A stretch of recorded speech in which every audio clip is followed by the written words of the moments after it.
अल्फाज जो दिल से निकले, एहसास बन के मिलने, गहराइयों से उठकर रूह तक पहुँचे। ये है रुकैया जमाल की दुनिया,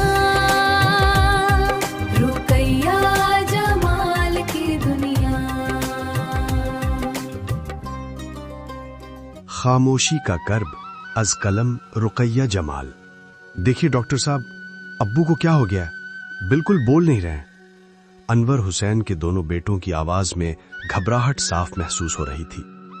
उन्होंने फौरन डॉक्टर को बुला लिया था। अनवर हुसैन एक खुश मिजाज, जिंदा दिल इंसान थे। मार्केट में कपड़ों का बहुत बड़ा शोरूम था उनका। इज्जत, दौलत, प्यार करने वाला परिवार, जिंदगी में किसी चीज की कमी नहीं थी। दोनों बेटे भी फर्माबरदार थे। बाप की हर जिम्मेदारी को उन्होंने बखूबी निभाया। उनकी बीवी एक नेक और सुघड़ खातून खाना थी। उन्होंने घर को जन्नत बना रखा था। गरीब घरानों की लड़कियों को बहू बनाकर लाई, मगर बहू नहीं, हमेशा बेटियों की तरह रखा।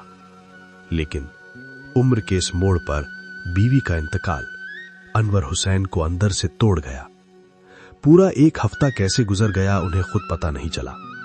आज बहुत हिम्मत करके वो अपने कमरे से बाहर निकले। सोचा थोड़ी देर बहुओं और बच्चों के साथ बैठकर दिल हल्का कर लेंगे। लेकिन दोनों बहुएं आपस में बातें कर रही थीं। ये बुढ़िया हमें कितना सुनाती थी, शुक्र है जल्दी बुलावा आ गया। दूसरी ने हंसते हुए कहा, वो तो है, मगर ससुर जी भी कुछ कम नहीं है। 2 दिन का मातम है, फिर देखना इनकी जबान कैसे चलने लगेगी हम पर। ये अल्फाज अनवर हुसैन के दिल में तीर की तरह उतर गए।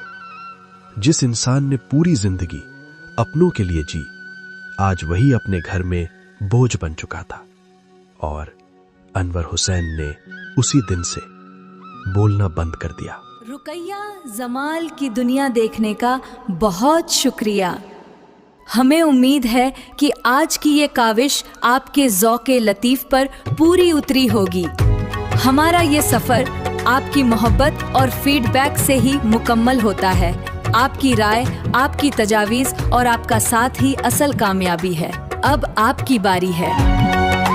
कमेंट्स में हमें बताएं कि आप अगली वीडियो किस मौजू पर देखना चाहते हैं।